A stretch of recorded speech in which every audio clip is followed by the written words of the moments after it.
அறிக்கை செய்வார். ஆயுசு நாட்களை கூட்டி கொடுத்தது சொல்றேன். நன்றி அப்பா, நல்லவர், பக்கு மாறாதவராக உலகம் தர முடியாத சந்தோஷம், சமாதானத்தை தரக்கூடிய தேவன் அந்த காரியங்களை வாய்க்கப்படும். எவ்வளவோ நம்ம வார்த்தைகளை பார்த்து கொண்டிருந்தாலும் இந்த 6வது மாதத்திலே கடைசி ஞாயிற்றுக்கிழமையாக நாம் இருக்கும் பொழுது நம்மளுக்கு தேவன் என்ன வார்த்தைகளை கொடுத்திருப்பார், என்ன காரியங்கள் என்று பார்க்கும் பொழுது காலையில் எனக்கு என் வீட்டுக்கு பக்கத்தில் இருதய ஆண்டவருடைய கோவில் நடந்து கொண்டு இருந்தது. நேற்று ஒருத்தர் எனக்கு வாட்ஸ்அப்பில் அனுப்பியிருந்தார், இருதய நாள் என்று எழுதப்பட்டு இருந்தது. சரி, அதை தழுவி இன்னைக்கு ஆண்டவரோடு பேசுவோம் என்று தேவன் அந்த நாளிலே தந்திருக்கிறார். வேதம் தெளிவாக சொல்லுகிறது. யோவான் 5ஆம் அதிகாரம் 13-14.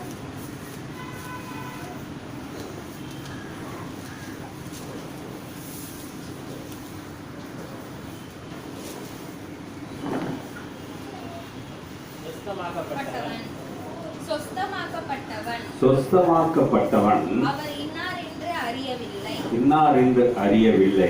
அவ்விடத்தில் ஜனங்கள் கூட்டமாய் இருந்தபடியினால் விலகி இருந்தார்.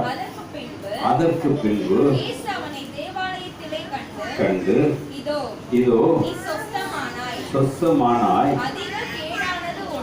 அதிக கேடானது ஒன்றும் என்றார். அந்த மனுஷன் போய் தன்னை சொஸ்தமாக்கினவர் இயேசு என்று யூதர்களுக்கு அறிவித்தான். ஒரு அல்லேலூயா, நல்ல பழக்க சொல்லுங்களேன். தேவன் இந்த நாளிலே இந்த வார்த்தையை எனக்கு காலையிலே கொடுத்தார். கொடுத்த பொழுது இது ஒரு சாரம் என்ன என்று தெரியாது. இருந்தாலும் தேவன் இந்த நாளிலே தந்திருப்பார். ஆனால் 14வது வசனம் சொல்லுகிறது, 5:14 படிப்பா. 14. அதற்கு பின்பு நல்லா கேட்டுக்கங்க, இருதயத்திலே சுத்தம் உள்ளவன் எங்க இருப்பானா?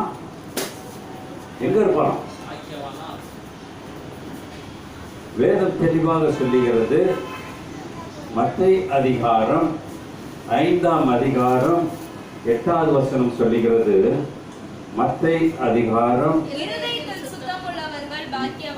இருதயத்தில் சுத்தம் உள்ளவன் பாக்கியவான்கள், தேவனை தரிசிப்பார்கள். இந்த 38 வருடமா படுத்திருந்தவன எங்க சொல்றாரு? படுத்து இந்த குளத்துல சொல்லல, நடந்து போனப்ப சொல்லல, அவனை தேவாலயத்திலே கண்டார். அந்த 38 வருஷம் அந்த தேவாலயத்துக்கு கூட அவனால் என்ன செய்ய முடியல, போக முடியாத காரணம் என்ன? அவனிடம் அதிக கேடு இருந்தது. ஒரு அழியா சொல்லுவோமா, என்ன இருந்துச்சு? அதிக கேடு. அந்த அதிக கேடு இருந்ததுனால என்ன செய்ய முடியல, அவனால தேவனை தரிசிக்க முடியல. தேவனை தரிசிக்கக்கூடிய இடத்துல போய் உட்கார முடியல. அப்ப இன்னைக்கு நான் எனக்கு கேடு வருமா? ஒரு கேள்வி. எனக்கு கேடு வருமா? சொல்லுங்க, எனக்கு கேடு வருமா? கேடுன்னா என்ன தெரியுமில்ல? என்ன கேடு? பல பிரச்சனை இல்லாதவங்க யாராச்சும் கிறிஸ்தவங்க யாராச்சும் இருப்போமா? பல பிரச்சனை இல்லாம இருப்போமா? வீட்டில் பிரச்சனை இருக்குமா, இருக்காதா? நான் ஒரு புக்கை படித்த பொழுது பிரச்சனை எங்க வரும் என்று கேட்ட பொழுது அந்த புக்கிலே, ஒரு நாவல் புக்கிலே நான் எழுதி படித்ததை நான் இப்போது நினைவு கூறுகிறேன். அந்த பிரச்சனை எப்போ வரும் என்றால், தனிமையாக இருக்கும் பொழுது பிரச்சனை வராது. நம்மளோடு சேர்ந்து உறவுகளோ நண்பர்களோ மாற்றான் கட்சிகளோ இருக்கும்போது நம்மள்ட்ட என்ன வரும்? பிரச்சனை வரும். ஏன்னா நான் தனிமையா இருக்கிறப்ப நான் யாரை நம்பி இருப்பேன்? யாரை நம்பி இருப்பேன்? அவனுக்கு வயசு 38 வயசா அதுக்கு மேல வயசா என்று தெரியாது. அவனுக்கு என்ன வயசுன்னு தெரியும்? 38 வயசு தானா, அதுக்கு மேல வயசா தெரியாது. அவன் பிறந்ததிலிருந்தே வைத்துக் கொள்வோம் 38 வயசு. பிறந்ததிலிருந்து அவன் 38 வயசு வரைக்கும் தேவனை தரிசிக்க முடியாத கெட்ட பழக்கம் யார்கிட்ட இருந்துச்சு? சொல்லுவோமா? ஏன்னா அவன் ஒரு காரியத்தை சொல்லுகிறான், தூதர்கள் வந்து தண்ணீரை கலக்கும் பொழுது என்னை தூக்கி கொண்டு போறதுக்கு ஆள் இல்ல. அவன் ஒருத்தனை சார்ந்தே வாழ்ந்து கொண்டது. ஒரு அழில சொல்லுவோம். இன்னைக்கு நான் சார்ந்து வாழ்ந்தேன்னா எனக்கு கேடு அவசியம் உண்டு. நான் கேடு வரக்கூடாது என்றால் நான் சார்ந்து வாழக்கூடிய தேவன், என் இருதயத்தில் சுத்தம் உள்ளவன் பாக்கியவான் தேவனை தரிசிக்கப்பார். அப்ப தேவனை நான் தரிசிக்க வேண்டுமானால் எனக்கு எந்தவித கேடும் வரக்கூடாதுங்க. ஆனா எனக்கு கேடு வருமானால் நான் என்ன யாரை நம்பிட்டு இருக்கேன்? உறவுகளையே நம்பிட்டு இருக்கேன். என்னைக்கு உறவுகளை நான் தூக்கி எறிய போறேன்? அப்படிப்பட்ட ஒரு கேடு எனக்கு வருமானால் நான் ஒரு கிறிஸ்தவன் என்று சொல்றதுக்கு அல்ல.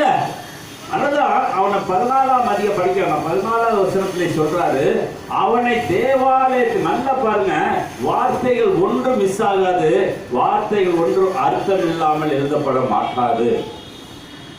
அவனை தேவாலயத்தில் குளத்துல கண்டாரு, வெளியே கண்டாரு. அவன் நல்லா இருக்கான்னு கேட்கும் பொழுது தேவாலயத்துல கண்டார். ஒரு அழிலையா சொல்லுவோமா? நான் தேவாலயத்திலே தேவனை தரிசித்துக் கொண்டு இருப்பேன், ஆனால் எனக்கு கேடு வராது. அப்படி வர வேண்டுமானால் நீ நிக்கிற இடம் பரிசுத்த பூமி. யாருக்கு சொன்னார்? யாருக்கு சொன்னாருங்க பரிசுத்த பூமி என்று? மோசேக்கு சொன்னாருங்க. நீ உன் பாதரட்சியை கழட்டி போடு. ஏன்னா அந்த பாதரட்சியை மோசே நம்பிட்டே இருந்தான். ஒரு அழில சொல்லுவோமா, எனக்கு முள்ளு குத்தும், கை குத்தும், காலு குத்தும், அதனால அது பாதரட்சியை கழட்டியமா போட்டிருந்தான். அப்பதான் சொல்றாரு, உன்னுடைய சேர்ந்ததை பாதரட்சியை கழட்டி வெளியே போடு. அவனுக்கு கேடு வரலங்க. அது கடைசி வரைக்கும் அவன் 120 வயது வரைக்கும் எப்படி இருந்தாங்க? கண் மங்கவில்லை, உடம்புல பலம் இல்லாம இல்ல, அவன் ஆரோக்கியமா இருந்தான். இது ஆரோக்கியமா இருந்தது காரணம் என்ன? அவன் பாதத்திலே இருந்த செருப்பை என்னைக்கு தூக்கி எரிஞ்சானோ அதுக்கப்புறம் செருப்பு போட்டதாக எழுதப்படலங்க. இன்னைக்கு நான் என்னத்தை தூக்கி எறிந்திருக்கிறேன்? அப்ப தூக்கி எறியலனாக்க எனக்கு கேடு அவசியம் வரும். கிறிஸ்தவனா இருந்தாலும் சரி, அந்த கிறிஸ்தவனா இருந்தாலும் சரி, கிறிஸ்தவனாக வரதான் செய்யும். அப்ப எனக்கு கேடு வரக்கூடாது என்றால் நான் தேவாலயத்திலே தரிசித்தது மாதிரி தேவாலயத்திலே என்னை பார்க்கக்கூடிய ஒரு நபரா நான் இருக்க வேண்டும். அப்பதான் சொல்றாரு, வேதத்திலே நிறைய காரியங்களை பார்க்கலாம், இருந்தாலும் வேதம் சொல்லுகிறது, ஆதியாகமம் 4ஆம் அதிகாரம் 5வது வசனம் சொல்லுகிறது, காயினையும் காணிக்கையும் அங்கீகரிக்கவில்லை. பாருங்க, தேவனை தரிசிக்கிறவனுடைய பொருள் என்ன செய்யல? ஏற்றுக்கொள்ளப்படல. நான் இன்னைக்கு என்னுடைய காணிக்க அங்கீகரிப்பாரா?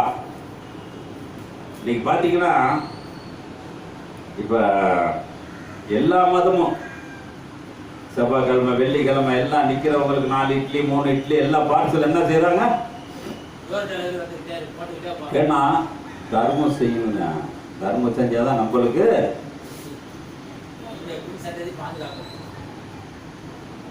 டூமன்கல்ல இருக்க பாட்டிக்கு 2 பேர் கொடுப்பாங்க. அது என்ன செய்யணும்? அது யார்ட்டையும் கொண்டு கொடுத்துருக்காரு. சொல்றது இதுதான். நான் சாப்பிட்றதில்ல, அந்த விக்டோரியா சாப்பிடுவான். அது அப்ப கொடுக்குறவனுக்கு அது சாப்பிடுமான்னு தெரியல. அவனுக்கு என்ன இருக்கு? Routine work. இட்லி கொடுக்கறது ரொட்டீன் ஒர்க்கு. அதனால அவன் செஞ்சவன் அவன் மனசுல என்ன திருப்திட்டான், நான் பரலோகத்துக்கு போயிடுவேன். போக முடியுமா? போக முடியுமா? இயேசு உபதேசம் பண்ணி கொண்டிருந்த 3 நாள் கழித்து பசி யாருக்கு வந்துச்சு? சீசர்களுக்கு வந்துச்சு. சீசர்கள் வந்தப்பதான் சொன்னாங்க, இவங்கெல்லாம் பட்னியாக எந்த ஜனங்களும் ஏஞ்சி கையை தூக்கி எனக்கு பசிக்குதுன்னு சொல்லல. ஆனா அந்த 12 பேர் ரொம்ப அருமையானவங்க. 12 பேர் ரொம்ப அருமையானவங்க. இந்த ஜனங்களுக்கு பசி இருக்குமே, அப்ப அந்த பசியை எப்படி போக்குவது? அதான் அவர் சொல்றாரு. வேதத்தில் நிறைய காரியங்கள் சொல்றாரு. மார்க்கு 7ஆம் அதிகாரம் 16வது வசனம். கொஞ்சம் சீக்கிரம் எடுத்து படிங்க.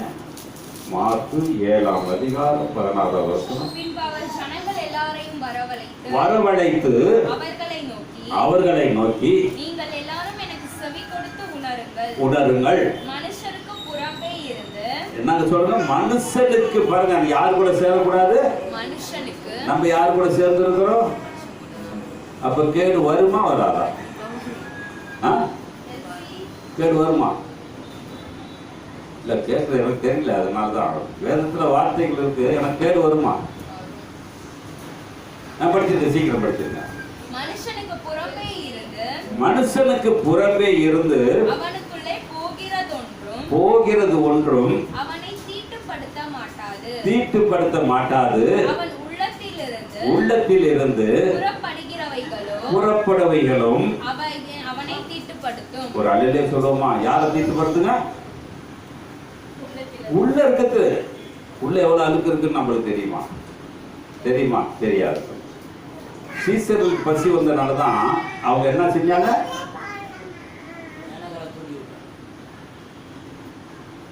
அப்ப அடுத்த வசனம் சொல்றாரு, சீக்கிரம் படிச்சு முடிச்சிருக்கோம்.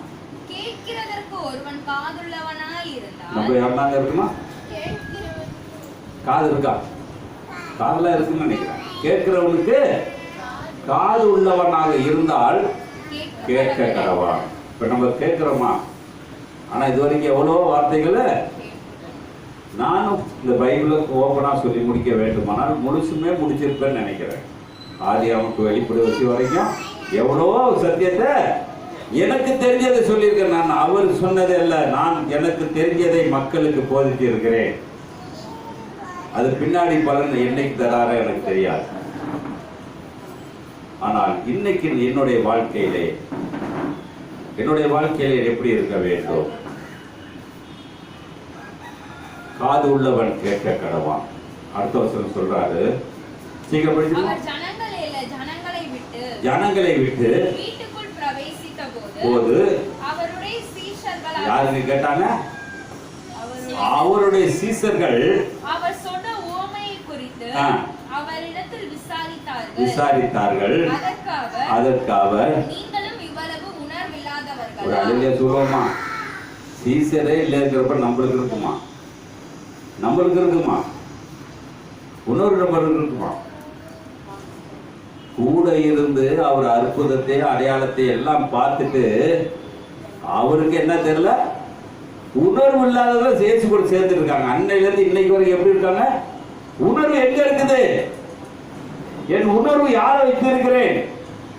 உலகத்தையா, உறவையா, இல்ல உள்ள வாழ்க்கையா? அப்ப என்னைக்கு நான் எல்லை வைத்திருக்கிறேனோ எனக்கு உணர்வு அதுலதான் போயிட்டு இருக்கு. ஆனா இறைவனிடம் போறது கடினமே. இந்த 38 வருஷம் அவன் உணர்வு எங்க போயிருந்துச்சுன்னா, அவனுக்கு என்ன தெரிஞ்சதோ அதுல உணர்வு வைத்துக் கொண்டான். அதனால்தான் 38 வருஷம் அங்க படிச்சிருந்தோம். இன்னைக்கு 38 வருஷமாய் ஒருவன் படுத்திருப்பானால் அப்ப வேதம் தெளிவாக சொல்லுகிறது. அந்த 38 வருஷக்காரனை சொல்றாரு. 12வது வருஷத்துல சொல்றாரு பாருங்க, இனி அவனை இனி தன் தகப்பனுக்காவது தன் தாய்க்காவது யாதொரு உதவியையும் செய்ய ஒட்டாமல் நீங்கள் போதித்த உங்கள் பாரம்பரியத்தினால் தேவ வசனத்தை அவமாக்குகிறீர்கள். ஒரு அல்லேலூயா சொல்லுவோமா? நம்ம என்ன செய்யறோம்? இன்னைக்கு என்ன செஞ்சிட்டு இருக்கோம்? கேட்டு கேட்டு ஐயோ சொல்லியாச்சு, வரிஞ்சல் சொல்லியாச்சு, எல்லாம் சொல்லி கேட்டு கேட்டு என்ன செஞ்சிட்டோம்? காது உள்ளவன் அவமானம் ஆக்கிட்டு தாங்க இருக்கிறோம். அதனாலதான் கிறிஸ்தவனுக்கு கேடு வந்துட்டு தான் இருக்கு. திடீர்னு ஹார்ட் அட்டாக், திடீர்னு வலி, கோல், அது எது போகுது. காரணம் கேடு வரக்கூடாது என்றால் ஒண்ணு தேவன் தேர்வு, இல்ல அந்தி கிறிஸ்துட்ட போய். அதுதான் நான் சொல்லுவேன். அப்ப தேவனோடு நான் இருப்பேன். ஆனால் தேவனை சார்ந்தான் நான் இருக்க வேண்டும். எதை சார்ந்து இருக்கணும்? இருப்போமா? இருப்போமா? பலமுறை படிக்கிறது ராமாயணம், இடிக்கிறது பிள்ளையார் கோயிலுக்கு போவாங்க. இப்ப நம்ம படிக்கிறது பைபிள், இடிக்கிறது எதை இடிச்சிட்டு இருக்கோம்?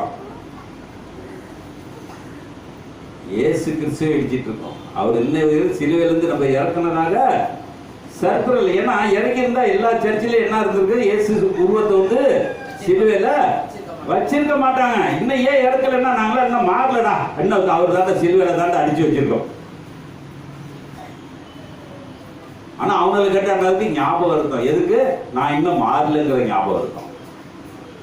மாறி இருந்தா என்ன இருக்கும்? ஒரு வெறும் சில்வர்னால வச்சிருக்கலாம். சில ஸ்டிக்கர் பார்த்தீங்கன்னா வெறும் சில்வையில் உருவம் போட முடியாது. என்ன சொல்றோம்? ஒரு துண்டை ஒரு சால் போட்டிருப்பாங்க, பார்த்துருக்கீங்களா? எதுக்கு அது? அது எது நினைக்கிறது? சால் யாருக்கு போடுறது? சால் வந்து இயேசு ஆயிடுவாரா? மனுஷனுடைய கற்பனைகள் வேற, தேவனுடைய கற்பனைகள் வேற.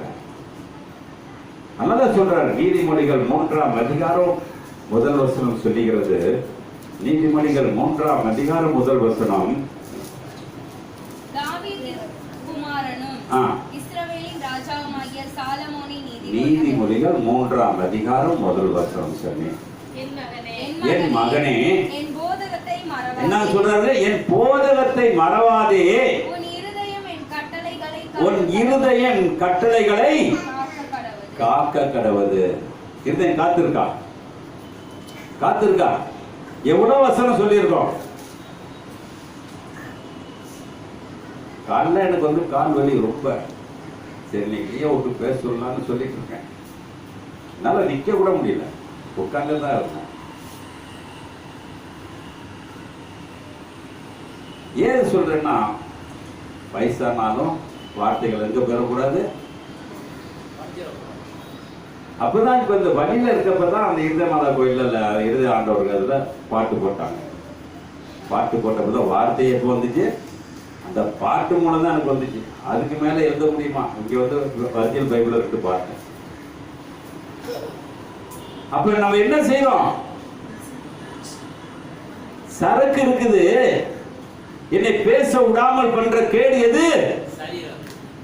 ஒரு அழகே சொல்லுவோமா? அப்ப சரீரம் யாருக்கா பிரயோஜனப்பட்டு இருக்கு? 24 மணி நேரத்துல 23 மணி நேரம் குடும்பத்துக்கா போது. 1 மணி நேரம் கூட ஆண்டவர் கொடுக்க முடியல. உண்மைதானே? உண்மைதானே? பொய் சொல்லல இல்ல. நான் முழுமையா ஆண்டவர் எடுத்துட்டேன். முழுமையா ஆண்டு கூட சொன்னாரு. முழுமையா எடுத்துக்கிட்டோமா? பொய் சொல்றோம். கிறிஸ்தவ வந்து அண்ட புழுவுக்காரன். நான் கிறிஸ்துவ எடுத்துக்கிட்டேங்க, முழுசா எடுத்துக்கிட்டேங்க. ஏத்துக்கிட்ட மூஞ்சில பிரகாசம் இருக்கும். மோசைக்கு பிதாவை பார்த்த பிறகு எப்ப எதுல பார்த்தான்? பிதாவை மலையில பார்த்தானா? அவன் சொன்ன கற்பனைகளை அவன் கையிலே வாங்கின பொழுது அவன் இயேசு பிதாவுடைய பின்புறத்தை பார்த்த உடனே அவனுக்கு என்ன தோணுச்சு? மூஞ்சி அவனுக்கு தெரிஞ்சிச்சான். அவனுக்கு தெரிஞ்சிச்சான். அப்ப என்னுடைய பிரகாசம் யாரு பார்க்கணும்? இன்னைக்கு என்னை பத்தி புரணி சொல்லுவாங்களா, என் மூஞ்சி பிரகாசமா இருக்குன்னு சொல்லுவாங்களா? என்ன சொல்லுவாங்க? எப்படிமா சொல்லுவாங்க? எப்படி சொல்லுவாங்க? பிரகாசமா இருக்குன்னு சொல்லுவாங்களா? ஏன்னா பிரகாசமா இல்லைன்னா அந்த சாக்கடையில தான் நம்ம ஊறிட்டு இருக்கோம். எந்த சாக்கடையில ஊறிட்டு இருக்கோம்? பிரகாசம் இல்லாத சாக்கடையில் ஊறிட்டு இருக்கனால நம்ம மூஞ்சி என்னைக்கு பார்த்தாலும் அந்த சாக்கடை உருவம் தான் தெரிஞ்சு கொண்டு இருக்கோம். அப்ப என்னுடைய காரியம் படிச்சுட்டியா? 3:1 படிச்சுட்டியா? என் மகனே என்னங்க சொல்றாருங்க? என் மகனே என் போதகத்தை இன்னைக்கு மறந்துருக்கமா மறக்கலையாங்க? ஆனா நம்ம ஆண்டவருக்கு போடுறாரு, மறக்காத தேவன் என்ன உள்ளங்கையில வச்சிருக்கிறார், காலில் வச்சிருக்காரு, கையில வச்சிருக்கிறாரு, எங்கெங்கெல்லாம் வச்சிருக்காரு. ஆனா அவரை நான் என்ன செஞ்சிருக்கேன்? நான் என்ன செஞ்சிருக்கேன்? அவரை மறந்து இருக்கிறேன்னா நினைவு கூறி கொண்டு இருக்கிறேன்னா பொய் சொல்லாம சொல்லுவோமா? ஏழைகளுக்கு சோறு போடுறதோ அதெல்லாம் ஹாபிட், அது ஒரு பொழுதுபோக்கு. ஆனா அது தேவனுக்கு போய் சேருமா? சரியா? தன்னை சுத்திகரிக்கவில்லை என்றால் எல்லாம் செய்வதெல்லாம் வீண் என்று வேதம் தெளிவாக சொல்லும். தன்னை சுத்திகரிக்கணுங்க. அதான் யோசுவாட்ட சொன்னார், இன்னைக்கு நீங்கள் பரிசுத்தமாகுங்கள், நாளைக்கு ஒரு அற்புதம் நடக்கும். என்ன அற்புதம் நடக்குங்க? என்ன அற்புதம் நடந்துச்சு அந்த வாரத்துக்கு தெரியுமா? என்ன அற்புதம் நடந்துச்சு? யோசுவாக்கு சொன்னதை நம்ம படிச்சுட்டு இருக்கோம். 1ஆம் அதிகாரம் 11ஆம் வசனத்துல படிக்கிறோம், 3ஆம் அதிகாரத்துல படிக்கிறோம்.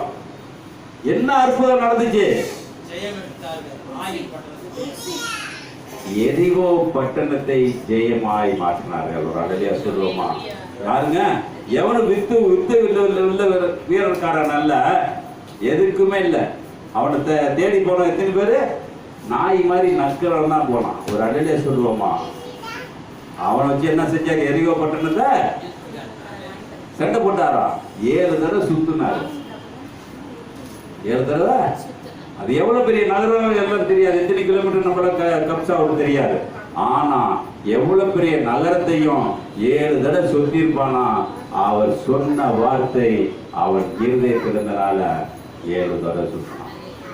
அது 7 தடவை சுத்தினால்தான் இன்று நீ பரிசுத்த அந்த 7 வார்த்தை நீ சுத்தி பாரு, 8வது நாள் உனக்கு ஜெயமாய் மாறும். அப்ப எனக்கு கேடு வராதுங்க. இல்லாட்டி கேடு வந்துட்டு தான் இருக்கும். எந்த விதமான கேடுகளும் எனக்கு வந்துகிட்டு தான் இருக்கும். அப்ப கேடு வராமல் இருக்க வேண்டுமானால் அதே நீதிமொழிகள் 2ஆம் அதிகாரம் 5வது வசனத்தில் படிமா. அப்பொழுது கர்த்தருக்கு பயப்படுதல் இன்னதென்று நீ உணர்ந்து. எப்பங்க? அப்பொழுது கர்த்தருக்கு பயப்படுதல் இன்னதென்று உணர்ந்து தேவனை அறியும் அறிவை கண்டடைவாய். எப்பங்க அறிவோங்க? எப்ப அறிவோம்? அறிஞ்சிட்டோமா? உணர்ந்துட்டோமா? சீசனே இன்னைக்கு வரைக்கும் உணரலன்னு சொல்லியிருக்காரு. நம்ம உணர்ந்துட்டோமா? அப்போ ஒரு மாசு ஒரு கூட்டம் தான். இந்த சபையில 500 பேர் 6 பேர்.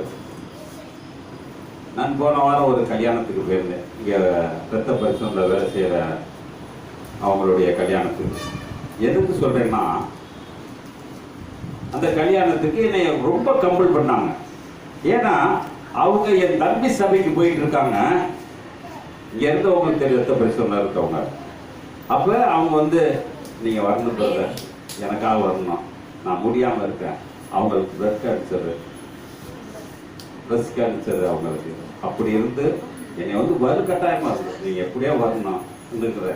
அப்ப அவங்களுக்காக சொன்னேன், உங்களுக்காக நான் வருகிறேன் என்று சொன்னேன். போனோன்னே என் தம்பி கொண்டாட்டி வந்தாங்க. நல்லா கேட்டுங்க, அங்க எந்த ஃபங்க்ஷன் இல்லை அருங்கொடையில. அப்ப நான் நிக்கிறேன், என் தம்பி கேட்கிறான், இங்க எதுக்கு வந்தேன்னு கேட்டான். என்ன கேட்டான்? இல்லப்பா இங்க சோறு போடுறாங்க, அது சாப்பிடும் அப்படின்னு சொன்னேன். இப்படிதான் சொன்னேன். இந்த கேட்ட என் மகள் இன்னொரு தெரியுதா ரத்த பாசம் எப்படி இருக்குது? ஏன் சபை கல்யாணம் உனக்கு யாரு அழைச்சாங்க? அதான் நல்லா அந்த அம்மா செஞ்சிச்சு. நாங்க நின்ன போட்டாவ ஸ்டேட்டஸ்ல வச்சு அனுப்பிச்சு. அந்த அம்மா முத என்னதான் ஜெபம் பண்ண சொல்லிச்சு. அவன் பண்றதுக்கு முன்னாடி என்னை பண்ணுங்க, சீக்கிரம் பண்ணுங்கன்னு சொல்லி பண்ண வச்சு. ஏன் சொல்றேன்னாக்க, தேவன் யாரை உணர்ந்திருக்கிறாரோ அவரை உயர்த்தி வைத்திருக்கிறார். அப்ப எப்படி இருக்கிறோம்? நம்ம இன்னைக்கு உணர்ந்து இருக்கிறோமா? அது படிச்சிட்டியாமா? 22ஆம் அதிகாரம் 5ஆம் வசனம் படிச்சு. அப்பொழுது கர்த்தருக்கு பயப்படுதல் இன்னதென்று நீ உணர்ந்து தேவனை அறியும் அறிவை கண்டடைவாய். கண்டடைவாய். கர்த்தர் ஞானத்தை தருகிறார். யாருக்கு ஞானத்தை எப்ப தர்றாருங்க? அந்த ஞானம் என்ன ஞானம்? அந்த ஞானம் என்ன ஞானம்? நான் வாழ வேண்டியது, வழி நடக்க வேண்டியது, நான் பேச வேண்டியது, நான் சொல்ல வேண்டியது, நான் யாரிடம் எதை பேச வேண்டுமோ அதை போதிக்கக்கூடியவர் தேவன் ஒருவரே. அப்ப அடுத்த வருஷம் சீக்கிரம் படிச்சிருமா? கர்த்தர் ஞானத்தை தருகிறார். அவர் வாயினின்று அறிவும் புத்தியும் வரும். எங்க இருந்து வருங்க? மோசே எதுல வளர்ந்தாங்க? மோசே எதுல வளர்ந்தான்? 40 வயசு எகிப்துல இருந்தான். 40 வயசு ஆடு மாடு மேய்ச்சான். 40 வயசுல மனுஷனை மேய்ச்சான். ஒரு அலையில சொல்லுவோமா? அப்ப மனுஷனை மேய்க்கிற ஆடு மாடு சொன்னா கூட கேட்காது. அங்கிட்டு போய் எங்காச்சும் யூரின் பாஸ் பண்ணிட்டு போவோம். ஆனா மனுஷன் சொன்னாதான் இங்க யூரின் இருக்க கூடாதுன்னு அங்கதான் என்ன செய்ய 2 பேரு. ஏன்னா உணர்வு உள்ளவங்க. மனுஷன் வந்து உணர்வு இல்ல. பிரதர் எனக்கு அர்ஜென்டா வந்துருக்கு.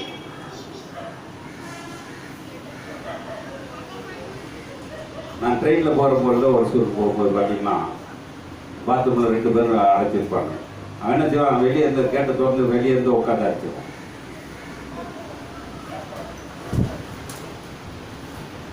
ஏன் கண்ணால பார்த்தனால சொல்றேன். எது செய்யக்கூடாதோ செய்வோமானால் தேவனுடைய வார்த்தையை நான் இதுவரை காதுல கேட்கல. இன்னைக்கு வரை கேட்டிருக்கமா? எவ்வளவு பேர் இருக்கா? எவ்வளவு கிறிஸ்தவ இருக்கான்? உருக வேண்டிய எல்லாம் செய்யறான். ஆனா அவனுக்கெல்லாம் இன்னைக்கு தேவனுடைய வார்த்தையை கேட்டிருந்தா இன்னைக்கு மனம் மாறி வாழ்க்கை இருக்கிறோம். முழு மனதோடு நான் இயேசு ஏற்றிருக்கிறேன். முழு மனதோடு என்னைக்கு தேவனோடு பேச போறேன். அடுத்த வருஷம் சீக்கிரம் படிச்சு முடிச்சிருப்பான். அவர் என்ன யாருக்கு வச்சிருக்காருங்க? யாருங்க நீதிமான? யார் நீதிமான்? யார் நீதிமான்? ஒவ்வொருக்கும் கனெக்ஷன் இருக்குதுங்க. அப்ப நீதிமான் அந்த வருஷத்தை சீக்கிரம் படிச்சிருக்கோம். மெய் ஞானத்தை வைத்து நல்லா பிரிச்சு படிங்க. மெய்னா உண்மையான ஞானம். நம்மகிட்ட இருக்கிறதுல போலியான ஞானம். மெய் ஞானத்தை வைத்திருக்கிறார். படிங்க, சீக்கிரம் படிச்சிருங்க. உத்தமமாய் நடக்கிறவனுக்கு ஒரு அலையில சொல்லுவோமா? அவர் எப்படி இருக்காருங்க? கேடகமா இருக்கிறார். எப்படி கேடகமா இருக்கிறார்? வேதம் தெளிவாக சொல்லுகிறது. லூக்கா 15ஆம் அதிகாரம் 5வது வசனம் சொல்லுகிறது. லூக்கா 15ஆம் அதிகாரம் 5வது வசனம்.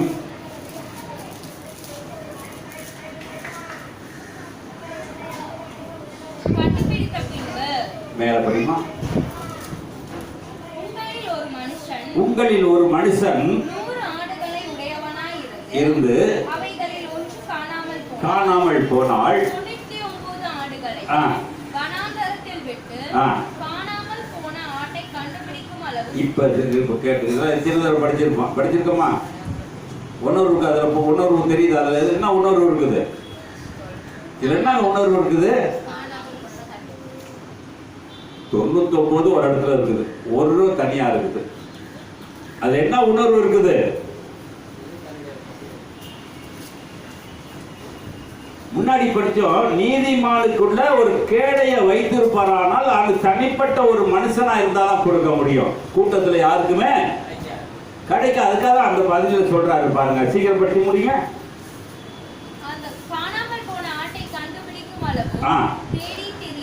தேடி திரியானோ கண்டுபிடித்த பின்பு அவன் சந்தோஷத்தோடு அதை தன் தோள்களில் ஒரு அலையில சொல்லுமா? யாரு கேடையங்க? யாரு கேடையும்? தனிமையா இருக்குதுங்க. இன்னைக்கு தனிமையா இருக்கிறதுனால தான் தேவன் நம்மளோட இருந்துட்டு இருக்காரு. இருக்காரா? நம்மகிட்ட தேவன் இருப்பாரா? இருக்கிறவங்கள ஒரு அழியில சொல்லி பாருங்களேன். தேவன் எங்க இருப்பாரு? எங்க இருப்பாரு? எந்த தனிமையா இருந்தா என்கிட்ட இருப்பாருன்னு நான் சொல்லியிருக்கிறேன். என்கிட்ட நிச்சயம் இல்லை. எனக்கு பிரச்சனையே நிறைய ஓடிட்டு இருக்கு. என்கிட்ட தேவன் இருப்பாரா? அந்த 99 ஆளுக்கு 1000 பிரச்சனைங்க. அதனாலதான் வனாந்தரத்துல விட்டு விட்டு பிரச்சனையே இல்லாம தேவனை தரிசிக்கக்கூடிய ஒரு ஆடு தனிமையா போய் இருக்கிறது. தேவன் அந்த ஆடை கொண்டு தேடினார். தூக்கணும்னு தோல்ல போட்டா அவர் தாங்க கேடயம். ஒரு அழில சொல்லுவோமா? யாரு கேடயம்? இன்னைக்கு என்னை கண்டுபிடிச்சாக்க நான் எங்க போய் இருப்பேங்க? தேவனுடைய தோல்ல இருப்பேனா இல்ல தேவனுடைய காலில் இருப்பேனா? யார்கிட்ட இருப்பேன்? யார்கிட்ட இருப்பேன்? படிச்சு முடிச்சிருப்பான். சீக்கிரம் படிச்சு முடிச்சிருப்பான். வீட்டுக்கு வந்து சிநேகிதரையும் என்ன சொல்றாங்க? சிநேகிதரையும் யார் யார 99 ஆடு யார் யார சேர்த்து இருந்துச்சோ அவங்களெல்லாம் கூப்பிட்டு உட்கார வச்சு, அட முட்டாள்களா, நீங்க சிநேகிதனா இருந்தீங்க, பொல்லாதவங்களா இருந்தீங்க, இப்படியெல்லாம் இருந்தனால நீங்கெல்லாம் வேண்டாம் என்றது ஒரு ஆடு போச்சு பத்தியா, அதுதான்டா ஏன் ஆடு. ஒரு அழில சொல்லுவோமா? சிநேகிதனை கூப்பிட்டு சொல்றான் பாருங்க. படிக்க சீக்கிரம் படிச்சு முடிச்சிருங்க. சிநேகிதரையும் அயலகத்தாரையும் நம்ம பழக்கம்னா அதுல வருதுக்கு பாருங்க. நான் யார் என்ன முன்னாடி சொன்னேன்? நான் ஆண்டவரை விரும்புவேனானால் எனக்கு தனிமை தான் தேவை. நான் அயலாத்தரான மாட்டாங்கச்சின்னு நான் சொன்னேன். ஆனா என் உறவுகள், என் நண்பர்கள் எல்லாமே நம்ம பக்கத்துல இருக்காங்களா இல்லையா? இல்லைன்னு சொல்றவங்க இருக்காங்களா? கிறிஸ்தவங்க சொல்லுங்க பாப்போம். எல்லாத்துக்கும் ஒரு துண்டு தோடு இருந்துருந்தா இருக்கு. படிக்க சீக்கிரம் முடிச்சிருங்க. வரவழைத்து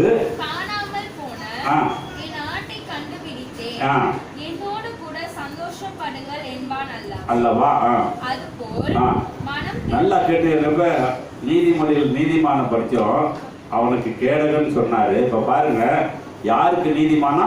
99 நீதிமானுங்க. அப்படிதானே போட்டிருக்கு. அப்ப நீதிமான் எத்தனை பேர் இருக்கா? 99 பேர் இருக்கா. அயோக்கியனா இருக்கான். ஒரு சபையில 99 பேர் எப்படி இருப்பான்? முட்டாளதான் இருப்பான். அன்னைக்கு ஊழியக்காரன் மட்டும் முழுசா இருப்பானா? அவனும் முட்டாளதான் இருப்பான். அதனால அது 99 முட்டாள விட்டுட்டு அறிவுள்ள என் தேவனை ஒருத்தர் தேடி போனார். அது நீயா இருக்கலாம், நீயா இருக்கலாம், நானா இருக்கலாம்.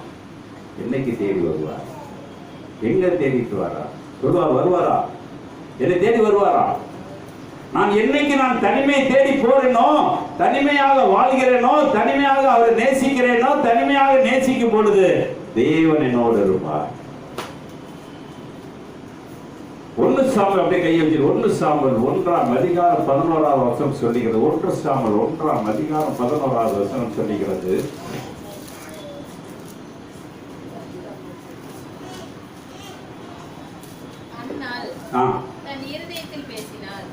எங்க பேசினாங்க? தேவன்ட்ட. எந்த கிறிஸ்தவன் ஜெபம் பண்ணும் போது இருதயத்துல பேசியிருக்கான்? போன வாரம் கூட அப்படியே கேட்டாங்க. பர்வத்தில் இருக்க எங்க பிதாவே, உங்களுடைய நாமம் அர்ச்சிக்கப்படுவதாக. அர்ச்சிக்கணும் என்ன இருக்கு? அதுக்கு அர்த்தம் என்ன? அது வடமொழி, தமிழ் அல்ல. அர்ச்சிக்கப்படுவதுன்னா பூமியிலே நிலை நிற்பது. நான் தேவனுடைய ராஜ்யத்தை நான் பூமியில நிலை நிறுத்தி இருக்கிறேனா?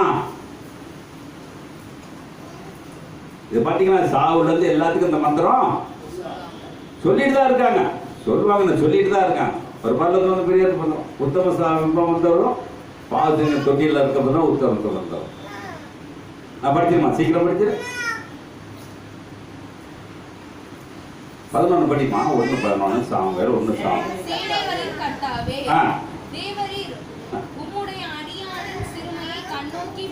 எப்படிங்க ஜெபம் பண்ணணுமா? இது இயேசு பண்ணாரா பண்ணலையா? இயேசு பண்ணாரா பண்ணலையா? சீசர்கள்லாம் இருந்தாங்க. உணர்வு இல்லாதவனோடு தான் இருக்க வாழ்ந்துட்டு இருக்காரு. உணர்வு இல்லாத கல்லெறிகிற தூரத்தை நிறுத்திட்டு அவர் போய் அங்க இருக்கிறாரு. என் பிதாவே என்னை கை கழுவுகிறாரு. உணர்வு வேணுங்க. நான் நிறைய பைபிள் படிச்சிருக்கேன், நிறைய இருக்கு, மேட்டின்மையான பேசக்கூடியது. ஆனா அங்க சொல்றாரு, என் உணர்வு நீ அறிந்தவராய் இருக்கிறாய். படிமா, சீக்கிரம் படிச்சிருப்போம். சேனைகளின் கர்த்தாவே, சேனைகளின் கர்த்தாவே, தேவரீர் உம்முடைய அடியாளின் சிறுமையை கண்ணோக்கி என்னங்க இருக்குங்க? அடியாளின் அவர் சிறுமப்பட்டவராங்க. நல்லா கேட்டுக்கங்க, அவர் சிறுமப்பட்டவர். அண்ணால டபுள் காசுங்க, டபுள் வாழ்க்கைங்க. பிள்ளைகளை விட அவர் தான் பணக்காரி. ஒரு அணில சொல்லுவோமா, அண்ணால எப்படிப்பட்டவ? எல்லாத்துலயும் வசதி கூட உள்ளவ. அவ அவ்வளவு வசதி தூக்கி எறிஞ்சிட்டு தேவனுடைய சன்னிதானத்துல உட்காரும் பொழுது அடியானை நினைக்கிறோம். படிச்சு சீக்கிரம் படிச்சிடும். சிறுமையை கண்ணோக்கி பார்த்து உம்முடைய அடியாரை மறவாமல் நினைத்தருளி உம்முடைய அடியானுக்கு ஒரு ஆண் பிள்ளையை கொடுத்தால் அவன் உயிரோடு இருக்கும் சகல நாளும் நான் அவனை கர்த்தருக்கு ஒப்பு கொடுப்பேன். இது அண்ணாளுக்கு தெரியுமா? இல்ல இது யாருக்கு தெரியும்? இது யாருக்கு தெரியும்? அண்ணாளுக்கு கொடுத்தது யாருக்கு தெரியும்? அண்ணாளுக்கு கொடுத்தது யாருக்கு தெரியும்? அதுல 18வது வசனத்தை படிப்போம். அப்பொழுது அவள் உம்முடைய அடியாளுக்கு உம்முடைய கண்களிலே தயை கிடைக்க கடவுது என்றார். யார் சொன்னதுக்கு? யார் கிடைக்கும்? மேல வசனத்தை படிங்க. அதற்கு ஏலி, யாருக்கு முன்னாடி தெரிஞ்சிச்சு? ஏலிக்கு.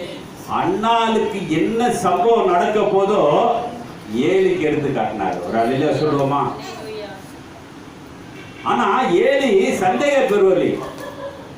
ஏலி சந்தேகம். என்ன சந்தேகம்? நீ குடிச்சிட்டு பேசுற. ஆனா அவர் குடிக்காம பேசணும். அவர் அழில சொல்லுவோம்.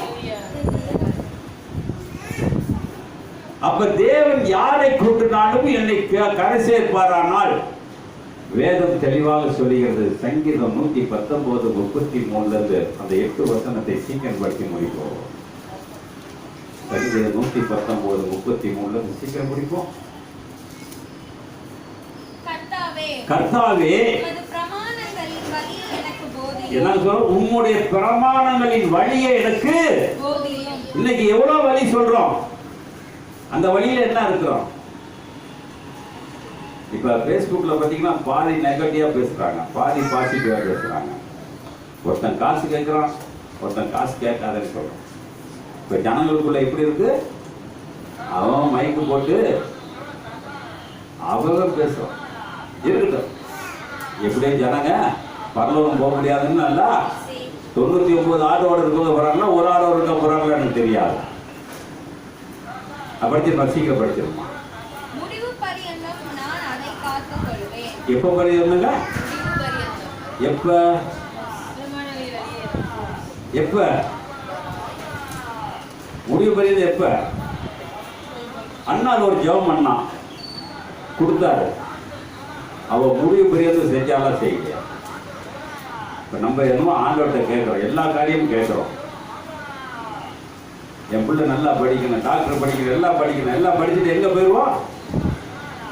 ஆண்டவர்கிட்ட வருவோமா? புள்ள பின்னாடி போவோமா? யாரு பின்னாடி போவோம்? தேவன் எல்லா காரியத்தையும் அளந்து வைத்திருக்கிறார். படிச்சிருப்போம், சீக்கிரம் படிச்சிருப்போம். எனக்கு உணர்வை தாரும். நம்ம என்ன, நம்மளுக்கு என்ன வேணும்? இருக்கா? உணர்வு இருக்கா? உணர்வுனா என்னன்னு தெரியுமா தெரியாதா? உணர்வுன்னா ஒருத்தர் தொட்டாக்க உணர்வு தெரியும். அப்ப தேவனுடைய வார்த்தை நம்மளுக்கு தொட்டா என்ன தெரியும்? எங்க தெரியும் அந்த உணர்வு? எங்க தெரியும்? அதுதான் தேவன். ஒரு அழகிய சொல்லுவோம். அண்ணாளுடைய உணர்வு அவர் சரீரத்தில் தெரிஞ்சிச்சு. ஏலி பார்த்து சொன்னா, நீ பைத்தியக்காரி மாதிரி புலம்புற, தண்ணி போட்டு புலம்புற, நீ கண்ணா கண்ணான்னு பின்னாடி உலர்த என்று கேட்டான். ஆனா ஏலி சொல்றா, நான் ஒன்றும் மதுபானம் அருந்தவில்லை, நான் தனி ஸ்திரியாக இருந்தேன். இந்த தனி ஸ்திரி என்ன செஞ்சா? புருஷ வேண்டாம், புள்ள வேண்டாம், எல்லாம் வேண்டாம், ஆனா நீ ஒருவரே போதுன்றதான் தேவன் அவனை கடாசித்து அவனுக்கு சாமுவேல் என்ற ஒரு பையனை கொடுத்தார். அப்ப அவங்களுக்கு உணர்வு இருந்துச்சு. நம்ம இன்னைக்கு உணர்வுல மற்றதெல்லாம் உணர்வு இருக்கும்.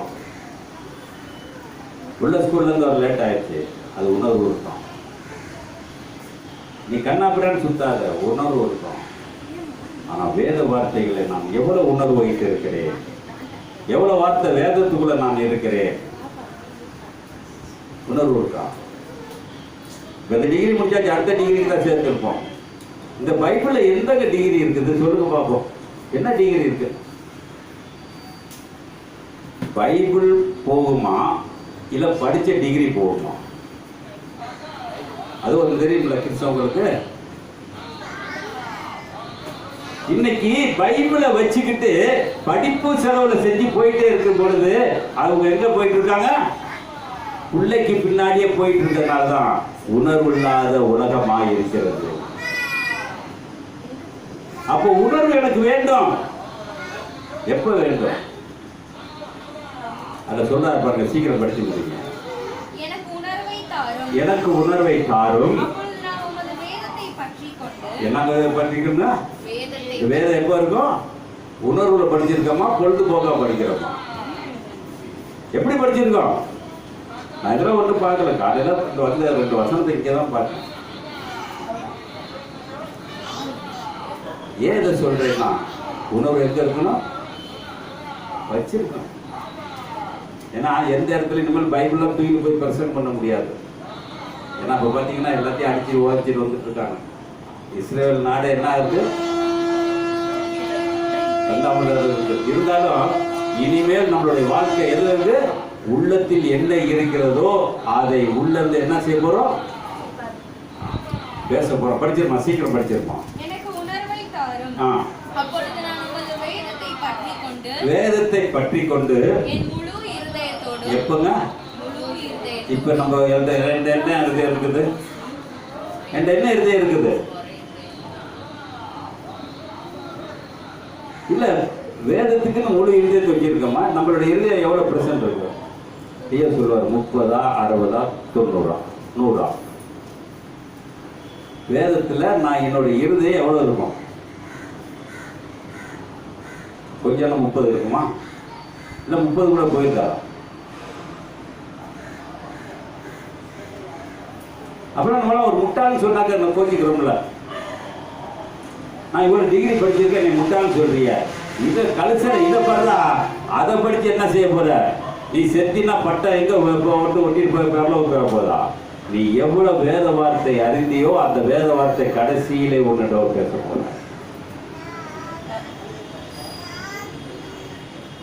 ஆனாதான் அவர் 38 வருஷமா இருந்த தேவாலயத்தில் கட்ட உடனே அவர்கிட்ட சொன்னாரு, நீ அதிக கேடு ஒன்றும் செய்யாத, நீ செஞ்சதெல்லாம் போதும், இன்னைக்கு நானா உனக்கு ஒரு பிறப்பை கொடுத்திருக்கிறேன், அந்த பிறப்பை வந்து நீ திருப்பி மூடிக்கொள்ளாதே என்று சொன்னபோதுதான் அவன் பிறப்புக்கு ஒரு சாட்சி சொன்னான், என்னை குணப்படுத்தியவர் இயேசு.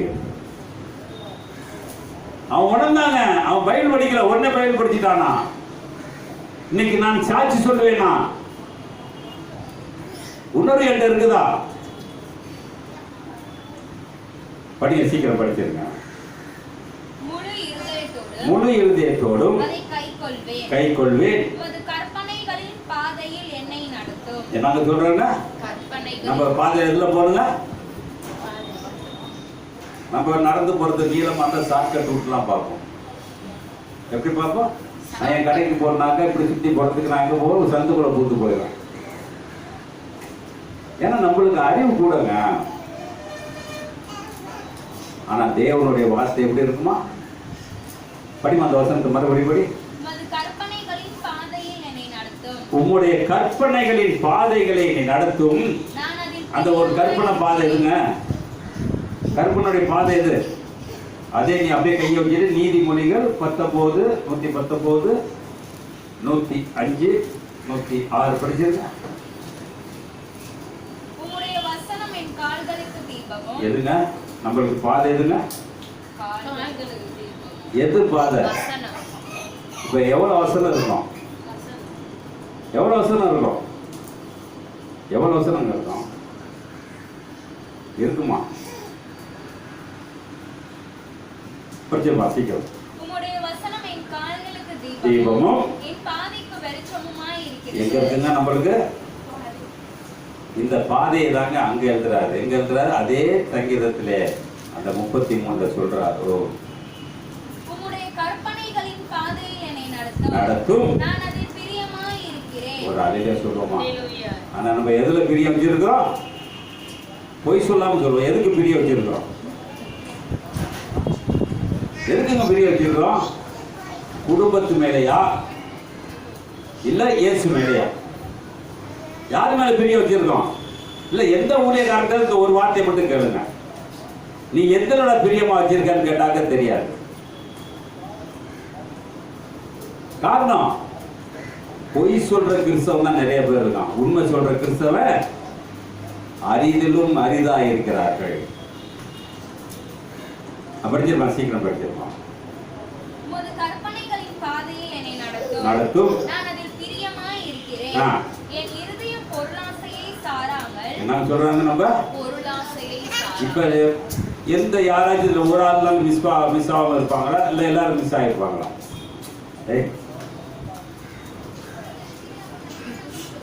சொல்லுங்க.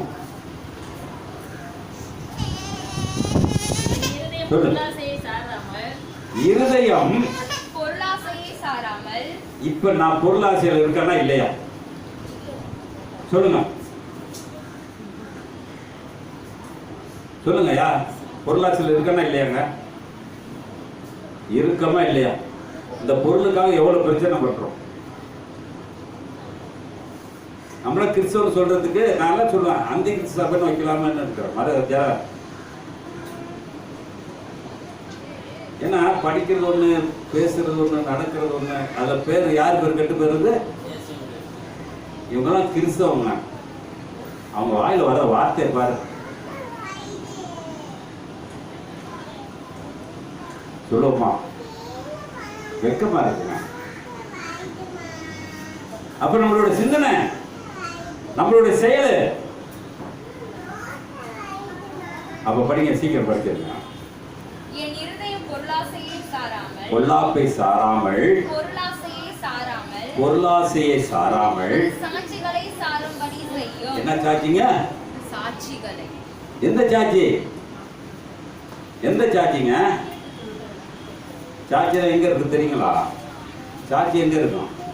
வேதம் தெளிவா சொல்லுது பாருங்க. எல்லாத்துக்கும் அப்படியே கை வச்சுட்டு யோவான் 15ஆம் அதிகாரம் கடைசி 2 வசனத்தை படிக்க செய்யும். யோவான் 15ஆம் அதிகாரம் கடைசி 2 வசனம்.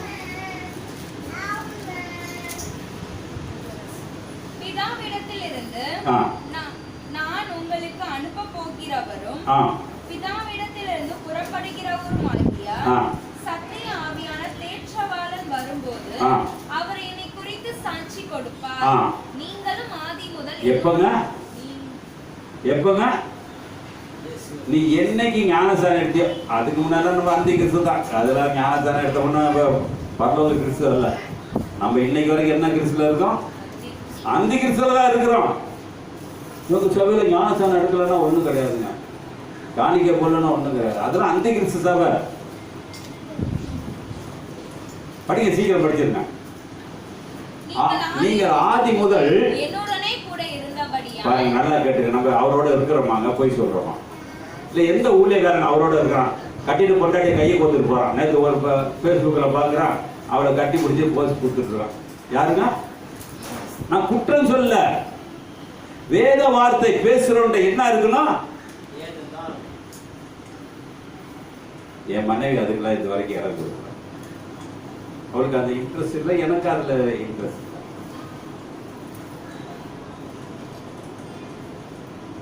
காரணம், அப்ப ஊழியக்காரன் செய்யறதுதான். விசுவாசி என்ன செய்யுது? ஒரு பிள்ளைய வச்சுட்டு படம் பார்த்துட்டு எனக்கு கடவுள் கொடுத்த ஸ்லாய்க்குங்க. எது?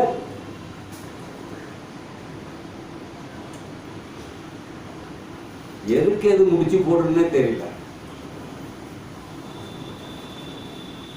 ஒரு வார்த்தை தப்பிதவே சங்கீதத்தை அடிக்கிறாங்க.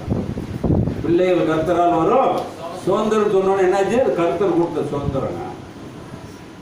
அது இப்போ வரையில் சொன்ன மாதிரி எப்படி இருக்கும்? ரோட்டில் பீராஞ்சிட்டு ஆய் இல்லை அப்பன் இல்லைன்னு என்ன செய்ய? அன்னைக்கு போகிறப்பதான் அதோடைய வழி யாருக்கு தெரியும்? ஒண்ணு தாய் தந்தைக்கு தெரியும், அவ போனவளுக்கு தெரியும். இயேசு விட்டு என்னைக்கு போறோமோ வழி அன்னைக்கு தெரியுங்க. இயேசுவை பத்தி வழி, உலகத்தை விட்டு என்னைக்கு வெளியே வரமோ உலகத்து வழி நம்மளுக்கு தெரியுங்க. அப்ப நான் எதை வழியை விட்டுருக்கணும், எதை சார்ந்திருக்கணும்? போதான் பவுலுடைய அந்த போதும் என்ற மனதுடனே கூடிய தேவ பக்தியே மிகுந்த ஆதாயம் என்று சொல்லி இருக்கிறான் என்றால், நான் எதை நம்பி வாழ்ந்து கொண்டிருக்கிறேன், எதை சார்ந்து கொண்டிருக்கிறேன்? படிச்சிருமா, சீக்கிரம் படிச்சிருமா. இருந்தபடியால் எனக்கு சாட்சிகளாய் இருப்பீர்கள். ஒரு அல்லேலூயா சொல்லுவோமா? இருப்பீர்கள். முற்றுப்புள்ளி வச்சிட்டார். எவன் இதுல இருக்கான்னு சொல்லுங்க பார்ப்போம். எவன் இருக்கிறான்? ஏதாவது சொன்னா ஏட்டி போட்டியா பேசிட்டு போவான ஒழிஞ்சு இருக்கிறேன்னு சொல்ல முடியுமா? சொல்ற கிறிஸ்தவ இருக்கானா?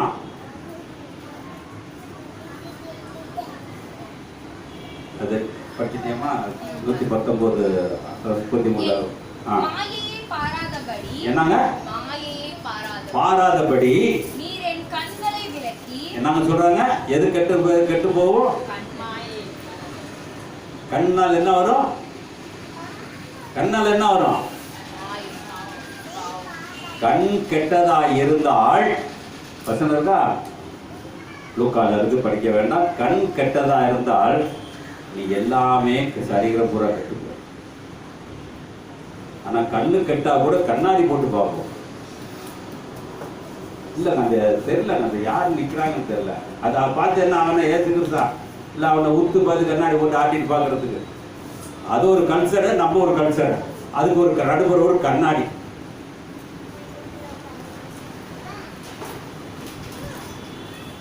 படிச்சிருமா, சீக்கிரம் படிச்சிருமா.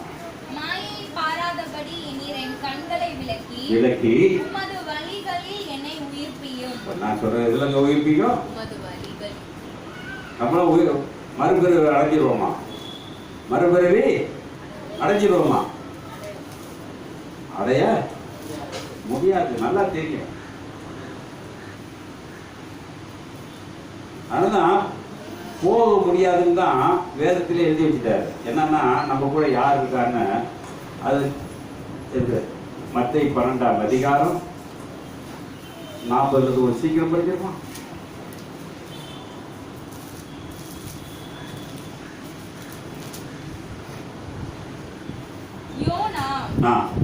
அது ரெண்டு தள்ளி படிச்சிருக்கோம். பெரியவரா இருப்பார், அதுக்கு அடுத்தது படிங்க. அதெல்லாம் அடுத்தது 2 வருஷத்தை விட்டு படிங்க. அசுத்தாவி என்னங்க இருக்குல்ல? நம்ம இன்னைக்கு ஞானஸ்தானம் எடுத்த எந்த ஆவி போகுதுங்க? எந்த ஆவி போயிருக்கோம்? போயிருச்சா? ஏன்னா அந்த கேடு வர்றதுக்கு காரணமே என்னன்னு கேட்குறேன். ஞானஸ்தானம் எவ்வளவு பெரிய பெரிய பாஸ்டர்லாம் வந்து கொடுப்பானுங்க. ஆனா அந்த பாட்டிக்கு போச்சா? படிச்சிருமா, சீக்கிரம் படிச்சிட. அசுத்தாவி ஒரு மனுஷனை விட்டு புறப்படும் போது வறண்ட இடங்களில் அலைந்து இளைப்பாறுதல். மேவசனத்தை படிமா, மேவசனத்தை. தென் தேசத்து ராஜஸ்திரீ பூமியின் எல்லைகளில். நல்லா கேட்டுக்கங்க. நான் யாரோட சார்ந்து இருக்கிறேனோ அவள் கடைசி நாளில் என்னை சாட்சி கொடுப்பாள். அதான் அந்த வசனம். படிக்க, சீக்கிரம் படிச்சிருக்க. தென் தேசத்து ராஜஸ்திரீ பூமியின் எல்லைகளில் இருந்து சாலமோனுடைய ஞானத்தை கேட்க வந்தார்கள். இதோ சாலமோனிலும் பெரியவர் இங்கே இருக்கிறார். அதெல்லாம் நியாய தீர்ப்பு நாளிலே அந்த ராஜஸ்திரீ இந்த சந்ததியோடு எழுந்து நின்று இவர்கள் மேல் குற்றம் சுமத்துவார். யார் மேல சுமத்துவாங்க? யார் மேல? சாலமன் மேல குற்றம் சுமத்துவாங்களா, சுமத்த மாட்டாங்களா? அவங்க எத்தனை கொண்டாடி ஒண்ணு கட்டிட்டு நம்மளால என்ன செய்யுது? மேல முடியல, முழுங்க முடியல, வாழ முடியல, உழைக்க முடியல, எல்லாம் செஞ்சா கூட நம்ம எங்காச்சும் போய் தான் உட்கார வேண்டிய சூழ்நிலையா இருக்கு. அத்தனை பேர் என்னைக்கு சாட்சி கொடுப்பாங்க சாலமோனுக்கு? அதனால நான் எப்போ சொல்றேன், கணவன் மனைவி 2 பேரும் பரலோகத்துக்கு ஜோடியா போக முடியாதுங்க. நேற்று பேஸ்புக்ல பாக்குறேன், புருஷன் அடைக்க ஆளுன்னு ஆசைப்படுவான், பொண்டாட்டி விரிச்சு வாழ்னு ஆசைப்படுவான். எல்லாம் விரிக்கணும், அதை விரிக்கணும், அதை விரிக்கணும். நாம் இருக்கிற காசு கொண்டு இதை செய்யலாம் என்று ஒரு ஆண்களை ஒரு கணக்கு போடுவான். பொம்பளை இது வாழ்க்கை கூட வந்து வாழ்ந்தது போதும், இதுதான் வச்சு செய்வியா, இதுக்குன்னு ஒரு 10 சேர்த்து வைக்க மாட்டியா? அப்ப நம்மளோட சிந்தனைகள் அன்னைக்கு எனக்கு அது பேர் சொல்லும், என்னைக்கு பேர் சொல்லும். அப்படியே கை வச்சுட்டு 1 யோவான் 3ஆம் அதிகாரம் 14, 15, 16 சீக்கிரம் சொல்ல படிங்க. 1 யோவான் 3ஆம் அதிகாரம்.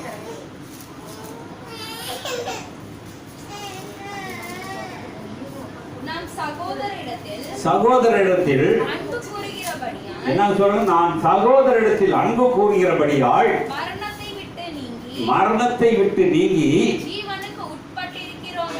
என்று அறிவோமா?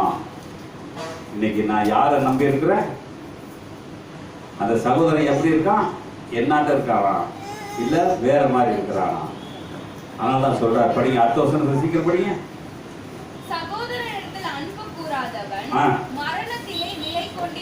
நிலை கொண்டிருக்கிறான். தன் சகோதரனை பகைக்கிற எவனும் மனுஷ ஒரு அழில சொல்லுவோமா? நம்ம யாரோட பாதகனா இருக்கிறோம்? திடீர்னு சண்டை போட்டுறோம். யார் பாதகன்? அப்ப இயேசு எந்த சண்டை போட்டாரா? நேற்று ஒரு முஸ்லிம் சொன்னார், மோசனுடைய காரியம் எல்லாத்துக்கும் தெரியும். இயேசுடைய காரியத்துல அவர் இருந்த அந்த 3 வருஷத்துல எந்த நாட்டிலையுமே சண்டை வேணும் சொல்லுதுங்க. அவன் முஸ்லீம்கள் சொல்றான். அதுக்கு அப்புறமேட்டு தான் அப்போஸ்தலர் நடவடிக்கையில தான் சொல்றாரு. அப்போஸ்தலர் நடவடிக்கையில சொல்றாரு. அப்போஸ்தலர் நடவடிக்கையில சண்டையில எப்போ வருது? அப்போஸ்தலர் நடவடிக்கை தேவன் எல்லா காரியங்களும் சொல்றார். மத்தேயு படிச்சிருக்கலாம், சீக்கிரம் படிச்சு படிமா, விட்டது படிச்சு 40 மத்தேயு படிமா, யோவான் படிச்சு முடிச்சிருக்கேன். உலகத்தில் உள்ள சகோதரனை பகைக்கிற எவனும் மனுஷ கொலை பாதகவன என்று அவனுக்கு நித்திய ஜீவன் நிலைத்திராது என்று அறிவீர்கள். அவன் தம்முடைய ஜீவனை நமக்காக கொடுத்ததினால். யாருங்க நல்லா கேட்டுங்க, யாரு ஜீவனை யாருக்காக கொடுத்தாருங்க? நமக்காக கொடுத்ததினால். நமக்கு மொத்தமா கொடுத்துட்டாருங்க. ஈஸ்டர் கொண்டாடுறாங்க, குட் ஃப்ரைடே கொண்டாடுறாங்க, எல்லாம் கொண்டாடுறாங்க. அதெல்லாம் யாருக்கு? குடிகாரனுக்கும் முடிச்சவங்களுக்கும் மொல்ல மாதிரிக்கும் ஊரை சுற்றுறவர்களுக்கு தான் இன்னைக்கு இயேசு கிறிஸ்து பிறந்து இருக்கிறார். படிச்சிருக்க சீக்கிரம். அவர் தம்முடைய ஜீவனை நமக்காக கொடுத்ததினால் அன்பு இன்னதென்று அறிந்திருக்கிறோம். நாம் சகோதரருக்காக ஜீவனை கொடுக்க கடனாளிகளாய் இருக்கிறோம். ஒருவன் உலக ஆசை உள்ளவனாய் இருந்தால் குறைச்சல் உண்டு என்று கண்டால் அடைத்துக் கொண்டால் நம்ம என்ன செய்யறோங்க? நம்ம எப்படி இருக்கோம்?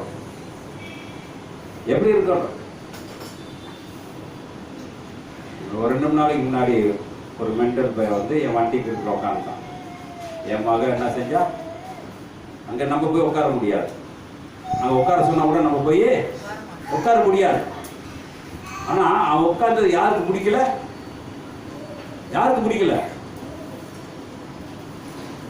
எங்க வீட்டுல எங்க வண்டிக்கு கிடுக்குல உட்கார்ந்துருக்காங்க. அவன் ஒரு சகோதரத்தை உட்கார்ந்து போட்டுமே, எவ்வளவு நேரம் உட்கார்ந்துருப்பான்? மென்டல் கொஞ்ச நேரம் உட்கார்ந்துக்கு அப்புறம் அதான் ஏன்ச்சு போயிடுவான். அப்ப அவன் புத்திசாலித்தனமா கத்தவன் என்ன செய்யணும்? ஏன்ச்சு போயிட்டானே. இதுல புத்திசாலி யாருங்க?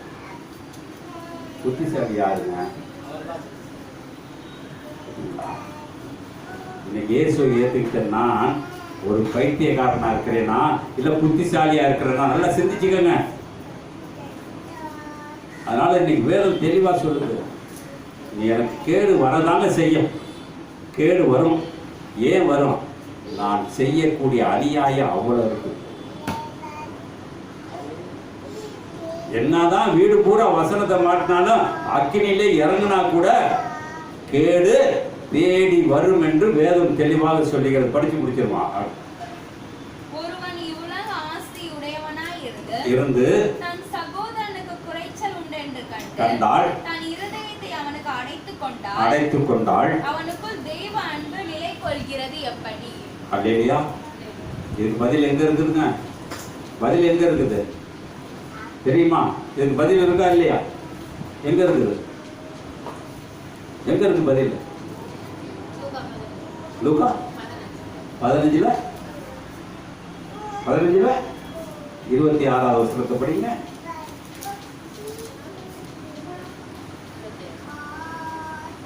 ஊழியக்காரரில் ஒருவனை அழைத்து இன்னதென்ன என்று விசாரித்தான். அதற்கு அவன், உம்முடைய சகோதரனுக்கு வந்தான். அவன் மறுபடியும் சுகத்துடனே உன் தகப்பனிடத்தில் வந்து சேர்ந்தபடியினால் என்ன சொன்னாங்க? உன் தகப்பனிடத்திலே வந்தபடியினால் அவருக்காக கொழுத்த கன்றை அடுப்பித்தார் என்றான். அப்பொழுது அவன் கோபம் அடைந்து உள்ளே போக மனதில்லாது இருந்தான். தகப்பனோ வெளியே வந்து, இப்ப யாருங்க இருந்தா சகோதரனுக்கு யார் அடைச்சிக்கிட்டாங்க? யார் அடைச்சிக்கிட்டா? முழுக்க ஞானஸ்தானம் எடுத்து திருவிருந்து எடுத்து காணிக்கை போட்டு கர்மாதி செஞ்சு அப்படிப்பட்ட ஒரு கிறிஸ்தவன் தான் பிதாவோட இருக்கிறான். அவனுக்கு யார் பிடிக்கல? தன் சகோதரனை பிடிக்கலங்க, சகோதரியை பிடிக்கலங்க, உறவை பிடிக்கலங்க. நீ எல்லாமே வசதியா இருக்கு. அதான் சொல்றது. அது கடைசி 2 வருஷத்தை சீக்கிரம் படிச்சிருமா நேரம். அதற்கு தகப்பன், நீ என்னோட இருக்கிற பாருங்க, ஞானஸ்தானம் எடுத்தவெல்லாம் முட்டா பயல்வாக இருக்காங்க. இதை சொல்லி தரதுக்கு சத்தியமாக போல. அதனாலதான் இன்னைக்கு கிறிஸ்தவ மதம் கீழ் போக்கிட்டு இருக்கு, எல்லாம் உதைக்கிறாங்க. அது சொல்றாரு, படிங்க, சீக்கிரம் படிங்க. என்னுடைய பாருங்க, யாருடையது? அவன் ஊதாரி பையனுக்கு கொடுக்க நல்லா கேட்டுக்கங்க. ஆனா சொல்றாரு, நீ என்னோட இருக்கிறதுனால எல்லாமே உனக்கு தான். ஆனா இவனோ மரித்தான், மறுபடியும் உயிரோட வந்தான். அப்ப நான் யாரை நம்பி இருக்கணும்? யாரை நம்பி இருக்கணும்? இப்ப மத்தேயு சீக்கிரம் படிக்குமா? மத்தேயு சீக்கிரம் 43 படிங்க, சீக்கிரம் 12:43.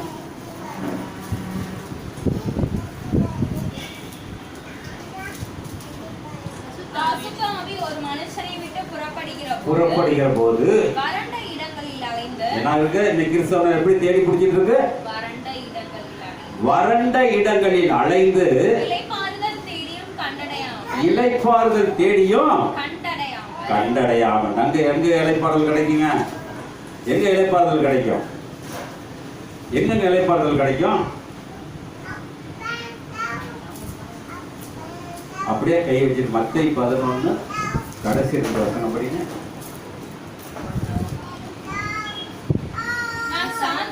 சாந்தமும் மனத்தாழ்மையுமாய் இருக்கிறேன். என் நுகத்தை உங்கள் மேல் ஏற்றுக்கொண்டு என்னிடத்தில் கற்றுக்கொள்ளுங்கள். அப்பொழுது உங்கள் ஆத்துமாக்களுக்கு இளைப்பாறுதல் ஒரு அலையில சொல்லுவோமா?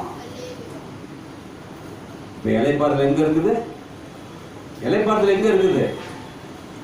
இப்ப திருப்படி மாலை 12 படி சீக்கிரம் படிச்சு. நான் விட்டு வந்த என் வீட்டுக்கு திரும்பி போவேன் என்று சொல்லி அங்கே வந்து அந்த வீடு வெறுமையாகவும். நாங்க நம்ம அப்படி இருக்கிறோம். இது கிறிஸ்தவங்கலாம் எவ்வளவு படிச்சிருக்காங்க, அவன் தானே வெறுமையா இருக்கிறான். நான் கேட்டாக்க, நான் அந்த கிராமத்து ஊழியத்துக்கு போறேன், கத்திரிக்காய் ஊழியத்துக்கு போறேன். என்ன நடந்துச்சு? மாறி இருப்பாங்களா? நான் பொண்டாட்டி ஒரு நாள் தாலி கட்டினோட வருஷம் பூரா கட்டி விட்டு அழுகுறோமே. அதை விட சொல்றான் பவுலடியார், நான் ஒருவனை கிறிஸ்துக்குள் வருவதற்கு நான் கற்ப வேதனை படுகிறேன் என்று சொன்னான்.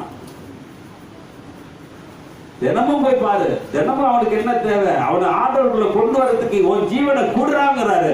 ஆனா ஒருத்தர் கொடுக்கல, காசை தான் பிடிக்கிட்டு வந்துட்டு இருக்காங்க. படிமா, சீக்கிரம் படிச்சிருமா. நான் விட்டு வந்த என் வீட்டுக்கு திரும்பி போவேன் என்று சொல்லி அங்கே வந்து அந்த வீடு வெறுமையாகவும் சோடிக்கப்பட்டதாகவும் திரும்பி போய் தன்னில் கொள்ளாத வேறு 7 ஆவிகளை என்ன சொல்றாங்க? 7. அப்ப 7 ஆவி வந்து என்ன ஆகும்? ஒரு ஆவி இருக்கப்பயே முடியல. இப்ப நம்மகிட்ட 7 ஆவி இருக்குமா? இல்ல கிறிஸ்தவ ஞானசானம் எடுத்தோட்டே இருக்கு. நான் அடிச்சே சொல்லுவேன், 7 ஆவி இருக்கும். இல்லாட்டி 7 ஆவி அவன் இல்லைன்னா அவன் தனிமையா இருப்பான். எங்க இருப்பான்? தனிமையா இருப்பான். அதனாலதான் கேட்கிறார், சொல்றாரு, அவர் இயேசு நடந்து வரும் பொழுது கல்லறையிலே ஒரு அவன் எங்க இருந்தாங்க? ஏன் இருந்தான்?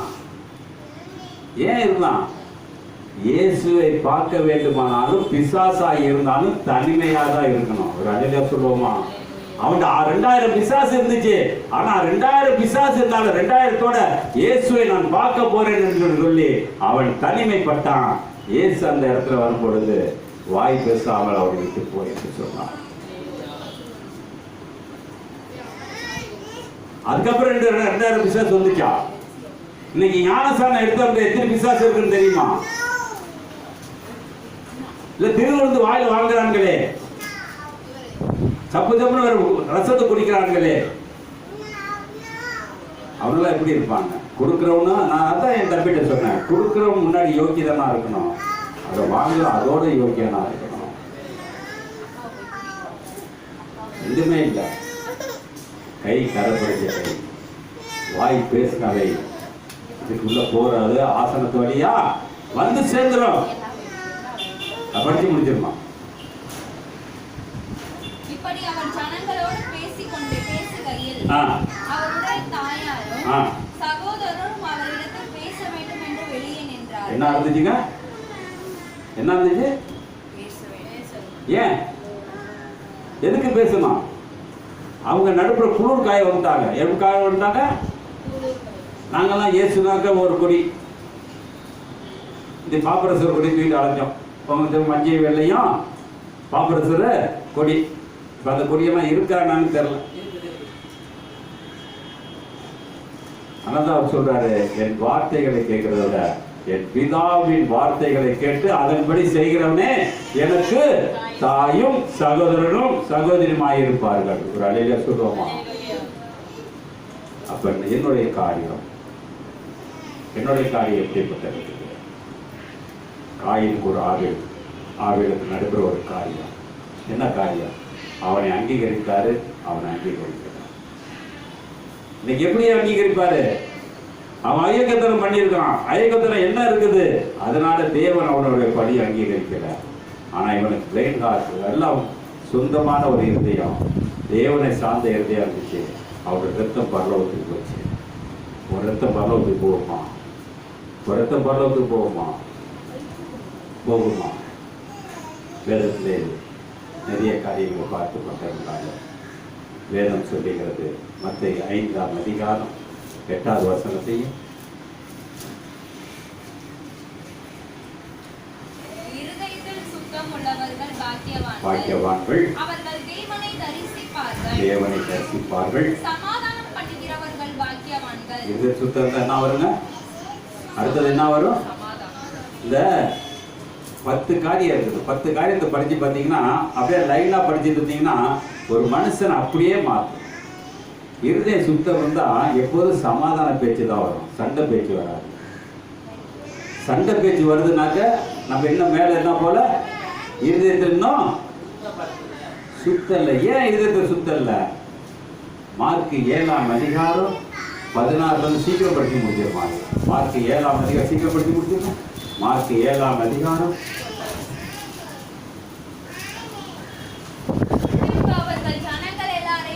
வரவழைத்து அவர்களை நோக்கி நீங்கள் எல்லாரும் எனக்கு செவி கொடுத்து உணருங்கள். என்ன செவி கொடுத்து உணருங்கள். மனுஷனுக்கு புறமே போகிறது நல்லங்க, மனுஷனுக்கு புறம்பே போகிறது அவனை தீட்டுப்படுத்த மாட்டாது. அவனை தீட்டுப்படுத்த மாட்டாது. அவன் உள்ளத்திலிருந்து புறப்படுகிறவைகள் உள்ளத்திலிருந்து புறப்படுவைகள் அவனை தீட்டுப்படுத்தும். கேட்கிறதற்கு ஒருவன் காதுள்ளவனாய் இருந்தால் கேட்கப்படவன். அவர் ஜனங்களை வீட்டுக்குள் பிரவேசித்த போது அவருடைய சீஷர்கள் அவர் சொன்ன உண்மை குறித்த அவரிடத்தில் உணர்வு இல்லை. நான் படிமா அதற்கு அவர் நீங்களும் இவ்வளவு உணர்வில்லாதவர்களா? புறம்பே இருந்து மனுஷனுக்குள்ளே போகிறதொன்றும் அவனை தீட்டுப்படுத்த மாட்டாது. நீங்கள் அறிந்து கொள்ளவில்லையா? அது அவன் இருதயத்தில் போகாமல் வயிற்றிலே போகிறது. நம்ம வசனம்லாம் எங்க போயிருக்கு? இந்த சபையில சோறு போடுறாங்க, இந்த சபையில இட்லி தராங்க, இந்த சபையில காசு தராங்கன்னு சொல்றவனா வயிற்றுக்கு போறவனா இருதயத்துக்கு போறவனா? சொல்லுங்க. இயேசு 5 அப்பத்து 5000 பேருக்கு கொடுத்தாரு. எதுக்கு கொடுத்தாரு? அது இருதயத்துக்கு கொடுத்தாரு. ஆனா இங்க இருக்கவன் வயிற்றுக்கு கொடுக்குறான்.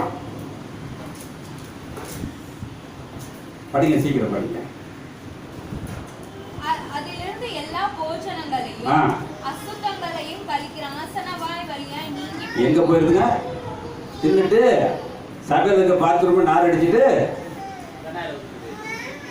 என்ன பஸ் குஸ்கா மாதிரி இல்ல, குஸ்கா மாதிரி இல்ல, என்னத்தையும் தெரிஞ்சுட்டு வயிற்றுக்கு ஒட்டிக்கிட்டு அடிக்குது பஸ். இல்ல அடுத்த அப்புறம் மாற்றி செஞ்சு தரேன். சரி படிங்க. மனுஷனுக்குள் இருந்து புறப்படுகிறதே மனுஷனை தீட்டுப்படுத்தும். எப்படி எனில் நல்லா கேட்டுக்கங்க. மனுஷனுடைய இருதயத்துல இந்த 100 தடவை 1,00,000 தடவை படிச்சிருப்போமா? அப்ப கேடு யாருக்கு வரும்? கிறிஸ்தவனுக்கு வருமா? அந்த கிறிஸ்தவனுக்கு வருமா? அவனை விட்டுருவாரு.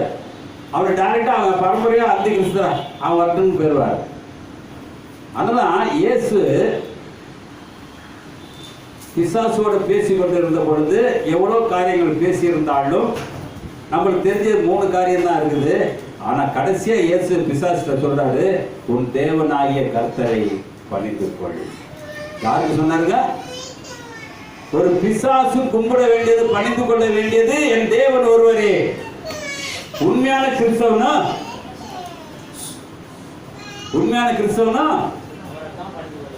ஒரு அடையா சொல்லுவோமா? அதனால நம்ம செய்யக்கூடிய காரியம், அப்ப நம்ம பேசக்கூடிய காரியம் இருதயத்துல எவ்வளவு வருதுன்னு உங்களுக்கு தெரியும். ஒவ்வொன்றும் கூட்டி கணக்கெல்லாம் பார்த்துருக்கோம். ஆனா அதுல இது வரைக்கும் 1 நாள் குறைஞ்சிருக்கானா? குறையாது. குறைஞ்ச கூட இன்னொன்று எக்ஸ்ட்ரா சேர்ந்துக்கும். அப்ப இருதயத்தில் சுத்தம். இந்த அதிகாரத்து கடைசி வசனத்தை படிச்சிருமா? 7 கடைசி வசனம். நாங்க சொல்றோம் எல்லாவற்றையும் நன்றாய் செய்தால் என்னங்க சொல்றாங்க? சத்தியம் கேட்க யார் கேட்பா? செவிடர் கேட்கவும் ஊமையர் பேசவும் சொல்லி ஒரு அழில சொல்லுவோமா? இன்னைக்கு நான் யாரை போதிக்க வேண்டும்? யாரை போதிக்க வேண்டும்? ஏன் நிற்போமா? சங்கீதம் 72வது சங்கீதம் 11, 12, 13 சீக்கிரம் படிப்போம். ஏன் சின்ன படிப்போம். சகல ராஜாக்களும் அவர்களை பணிந்து கொள்வார்கள். சகல ஜாதிகளும் சேவிப்பார்கள். நல்லா இருங்க. கூப்பிடுற பணக்காரன் சொல்லுங்க. நல்லா கேட்டுருங்க. இப்ப ஊழியக்காரன்லாம் ஏழையா இருக்கானா பணக்காரனா இருக்கானா? சொல்லுங்க பாப்போம். ஊழியக்காரனுடைய ஜெபம் கேட்குமா கேட்காதா? அப்ப சொல்றாரு, எளியவனையும் உதவியற்ற சிறுமையானவனையும் அவர் விடுவிப்பார். எளியவனுக்கும் இறங்கி ரட்சிப்பார். அவர்கள் ஆத்துமாக்களை நல்லா கேட்டு யாரோட இருக்குன்னு சொல்ற ஆத்துமாக்களை வஞ்சிக்கிறதுக்கும் தப்புவிப்பார். அவர்களுடைய ரத்தம் அவருடைய பார்வைக்கு அருமையாய் இருக்கும், அவர் பிழைத்திருப்பார். பிழைத்திருப்பார். சேபாவின் பொன் அவருக்கு கொடுக்கப்படும். போதுங்க. என்னை வேறு பிரிக்கிறார். இந்த உலகத்திலிருந்து எப்படி வேறு பிரிக்கிறாரு? உறவுகளிலிருந்து, நண்பர்களிலிருந்து வேறு பிரித்திருப்பாரானால் தேவனை உயர்த்தியிருக்கிறார்கள். தேவனை உயர்த்தியிருக்கிறார்கள். ஒரு விஷயம், எனக்கு கேடு வருமா வராதா? எவ்வளோ வசனத்தை பார்த்துருக்கோம். என் கேடு எப்படிப்பட்டது இருக்கும்? படிப்போமா? கண்களை வெளிப்புற விஷயம் 22ஆம் அதிகாரம் 11, 22ஆம் அதிகாரம் 11. அநியாயம் செய்கிறோம். நம்மளாம் என்ன செய்கிறோம்? நம்மள திருந்த மாட்டோம்.